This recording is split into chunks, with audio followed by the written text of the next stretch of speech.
నమస్తే, welcome to our channel. నిన్న అబ్బాయి గుంటూరులో పర్యటిస్తూ అసలు తిరుమల కల్తీ నెయ్యి కేసు గురించి మాట్లాడుతూ అసలు కల్తీయే జరగలేదని చెప్పి అబ్బాయి చెప్పారు.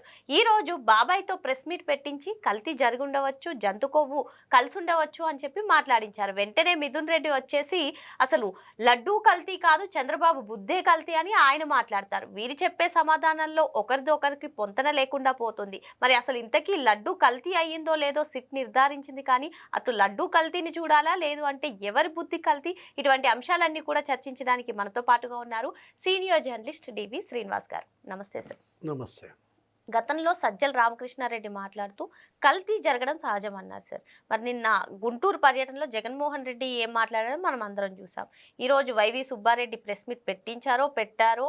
మరి ప్రెస్ మీట్లో ఆయన ఒక రకంగా మాట్లాడతారు, మిథున్ రెడ్డి ఒక రకంగా. అసలు వైసీపీ పార్టీలో ఈ మెయిన్ లీడర్స్ని చూసుకున్నట్లయితే ఒకరికొకరికి పొంతన లేకుండా మాట్లాడుకుంటున్నారు.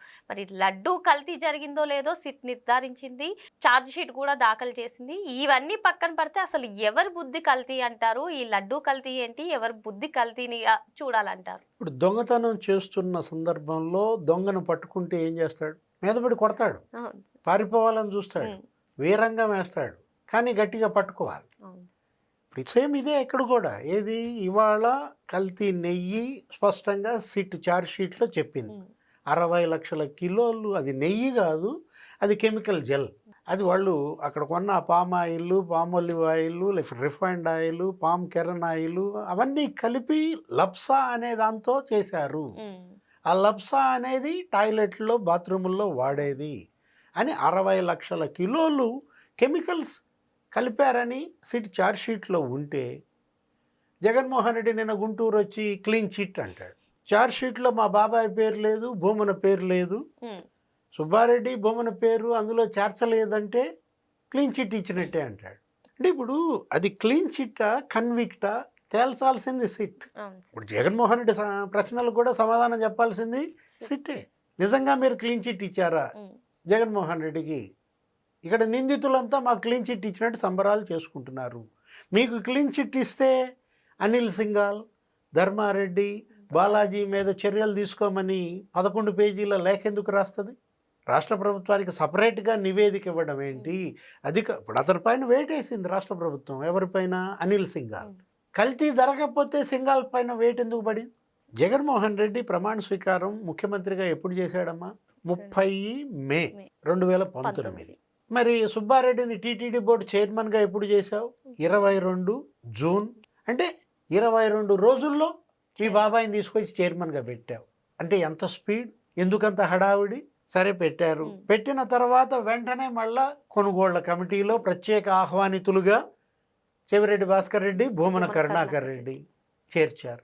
అంటే దొంగలంతా అక్కడ ఎలా చేరారు, ఒకళ్ళ తర్వాత ఒకళ్ళని ఎలా చేర్చారు. దొంగలు ఊళ్ళు పంచుకుని దోచేసినట్టుగా ఈ దొంగలంతా తిరుపతిని పంచుకొని దోచేశారు. కొనుగోలు విభాగంలో మిగతా సభ్యులున్నా సరే వాళ్ళని పక్కన పెట్టి మరి చెవిరెడ్డిని, భూమన కరుణాకర్ రెడ్డిని, అసలు ఆ విభాగంలో వీళ్ళు సభ్యులే కాదు, ఏ విధంగా చూడాలి సార్? అంటే ఇది ఒక ప్రీ ప్లాన్డ్గానే మనం చూసుకోవచ్చా? మీరు చెప్పినట్టుగా అధికారంలోకి వచ్చిన 20 రోజులకే సుబ్బారెడ్డి గారిని చైర్మన్ చేయడం, ఇదంతా ఏ విధంగా చూడాలి? నిబంధనలు ఎందుకు మార్చారు?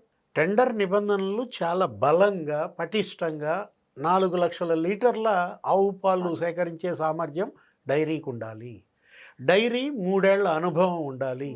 డైరీ 250 కోట్ల టర్నోవర్ ఉండాలి. ఇట్లా పటిష్ట నిబంధనల్ని మీరు మార్చాల్సిన పనే ఉంది. అసలు 4 లక్షల లీటర్ల ఆవు పాలు ఆ నిబంధన ఎందుకు ఎత్తేసారు? ఆవులు లేకపోయినా నెయ్యి సరఫరా చేయొచ్చు అనే నిబంధన ఎందుకు తెచ్చారు? అంటే అక్కడ తెలియటల్లా. ఏది వీళ్ళ యొక్క ఈ దోపిడీకి బాటలు వేసుకున్నారు. ఒకళ్ళ తర్వాత ఒకళ్ళు దొంగలు అందులో చేరారు, కలిసి దోచేశారు. ఇది 250 కోట్లు. ఇప్పుడు ఇవాళ కూడా సుబ్బారెడ్డి మాట్లాడుతూ ఏమన్నాడు? అతను నా పిఏ కాదంటాడు, చిన్నప్పన్న. అంతకుముందు జగన్మోహన్ రెడ్డి కూడా ప్రెస్ మీట్లో అదే చెప్పాడు, చిన్నప్పన్న విపిఆర్ పిఏ అన్నాడు. వేమిరెడ్డి ప్రభాకర్ రెడ్డి ప్రెస్ మీట్ పెట్టి సుబ్బారెడ్డి జగన్ చెబితేనే నేను అతనికి జీతం ఇచ్చాను, అతను పొట్ట పోసుకోవటానికి డబ్బులు లేవు, పొట్ట గడవట్లేదు, మేము ఇవ్వలేము, మీరు ఇవ్వండి అంటే నేను మా ట్రస్ట్లో అనేక మందికి నేను ఎంప్లాయీస్గా ఇస్తుంటాను, వాళ్ళలో ఒకటిగా చేర్చి ఇచ్చాను. 25,000, 50,000 పెట్టాము. అంటే 25,000, 50,000 జీతగాడు వందల కోట్ల టర్న్ ఓవర్ చేసే యజమానిని పిలిచి, ఢిల్లీ రమ్మని పిలిచి, ముంబై రమ్మని పిలిచి బెదిరించి కమిషన్లు అడుగుతాడా? ఇప్పుడు సుబ్బారెడ్డి పిఏ చిన్నప్పన్న కాకపోతే సిట్ ఛార్జ్ షీట్లో 10 సార్లు ఎందుకు రాసింది? నువ్వు ఎంపీగా ఉన్నప్పుడు ఆయనే పిఏ, నువ్వు చైర్మన్గా ఉన్నప్పుడు ఆయనే పిఏ అని సిట్ ఛార్జ్ షీట్లో ఎన్నిసార్లు ఉంది? 10 సార్లు ప్రస్తావిస్తే అంటే వీళ్ళు ఇప్పుడు నిజంగా మరి అది నీ పిఏ కాకపోతే సిట్ ఎందుకు రాస్తుంది? సుబ్బారెడ్డి అకౌంట్ 4,68,00,000 ఎక్కడి నుంచి వచ్చాయి? 4,63,00,000 ఎక్కడికి పోయాయి? 5 లక్షలే అందులో ఉంచి మొత్తం తుడిచారు. అవి ఏ అకౌంట్లోకి వెళ్ళాయి అనేది తీద్దామంటే సుబ్బారెడ్డి అకౌంట్ ఇవ్వడు. సుబ్బారెడ్డి భార్య యాక్సెస్ అకౌంట్ ఇవ్వమంటే మేము ఇవ్వమని కోర్టుకు వెళ్తాడు. భయం ఎందుకు? నువ్వే తప్పు చేయలేదు, నువ్వు శుద్ధ పూసవి, నీ యాక్సిస్ బ్యాంక్ లావాదేవీలు ఇచ్చేయి, కోర్టుకు వెళ్ళాల్సిన అవసరం ఏంటి?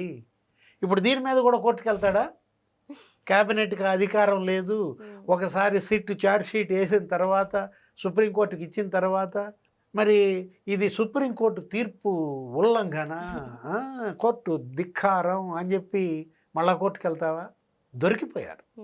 ఏది ఇవాళ పూర్తిగా వీళ్ళు దొంగలు దొరికిపోయారు. ఇక ఇప్పుడు ఆ బయటపడటం కోసం ఇక ఈ కొట్లాట, ఈ ఎదురు తిరగటం, ఈ కొట్టడం ఇది కనపడుతుంది. భయం కనపడుతుంది. ఏది సుబ్బారెడ్డి అరెస్ట్ అవుతాడన్న భయం, భూమన కరుణాకర్ రెడ్డి అరెస్ట్ అవుతాడన్న భయం. ఇప్పుడు చెవిరెడ్డి ఆల్రెడీ అరెస్ట్ అయ్యాడు కాబట్టి ఇక భయపడేదేమీ లేదు. ఈ అరెస్టులు ఇక్కడతో ఆగకుండా తాడేపల్లి ప్యాలెస్ తలుపు తడతారు. అంతిమ లబ్ధిదారు జగన్మోహన్ రెడ్డి, అతనికే ఇవన్నీ చేరాయి అనేది తనదాకా ఎక్కడ వస్తుందో అన్న భయంతో ఇతను ముందే జంతు కొవ్వు లేదు అని చెప్పి ప్రెస్ మీట్లు పెట్టిస్తాడు. అసలు నెల్లూరు కోర్టులో ఛార్జ్ షీట్ వేయటం ఏంటి, గంటలో వీళ్ళు ప్రెస్ మీట్లు పెట్టడం ఏంటి అక్కడే అర్థమైపోలా. యాగం బిగించేస్తాడు, హోమం, భూమన కరుణాకర్ రెడ్డి తిరుపతిలో. అరే తోలు బొమ్మలు ఆడిచ్చినట్టు ఆడిస్తున్నాడు జగన్మోహన్ రెడ్డి. అతను అక్కడ ఫ్లెక్సీ పెడతాడు, చంద్రబాబు పవన్ కళ్యాణ్ రక్తం పోస్తున్నట్టుగా. ఆ ఫ్లెక్సీలు కాకుండా మొత్తం వీళ్ళు రాష్ట్ర వ్యాప్తంగా ఇది జరిగింది అని సిట్ ఏం చెప్పిందో ఫ్లెక్సీలు వీళ్ళు పెడితే అంబటి రాంబాబు ఫ్లెక్సీలు తీసేయాలి అంటాడు. గుళ్ళల్లో పూజలకి రాష్ట్ర వ్యాప్తంగా పిలిపిస్తారు. ఆ గుళ్ళ దగ్గర ఇక బూతులు, ఎగబట్టాలు, కొట్టడాలు, బయటకు వచ్చి బూతులు తిడతాలు. గుడికి వెళ్ళాడు ఎవరన్నా బూతులు తిడతాడా? అంటే అక్కడ రెచ్చగొట్టే వ్యాఖ్యలతో అక్కడ విధ్వంసం. నెక్స్ట్ విజయవాడ జోగి రమేష్, అతను మళ్ళా లోకేష్ని చిప్ దొబ్బిందా అని అతనితో మాట్లాడించటం, అతని ఇల్లు ధ్వంసం. ఇదంతా చూస్తే నీకు ఎలా కనపడుతోంది? ప్రీ ప్లాన్డ్ ఆర్గనైజేషన్గా జరుగుతుంది కదా ఇదంతా కూడా. అంటే ఎలాగోలా సిట్ ఛార్జ్ షీట్ మీద ప్రజల్లో డిస్కషన్ జరగకూడదు, మేము మరి కల్తీ చేశామనేది ప్రజల్లోకి వెళ్ళకూడదని ఇన్ని పాట్ల జగన్మోహన్ రెడ్డి. చట్టం చేతులు చాలా పొడవైన, ఎవ్వరూ తప్పించుకోలేరు. కాకపోతే లేట్ అవుతుంది, ఏది కొంచెం ఆలస్యం అవుద్దేమో తప్ప జైలుకి వెళ్ళడం ఖాయం. మరో అంశంతో మళ్ళీ కలుద్దాం. Thank you sir. నమస్తే.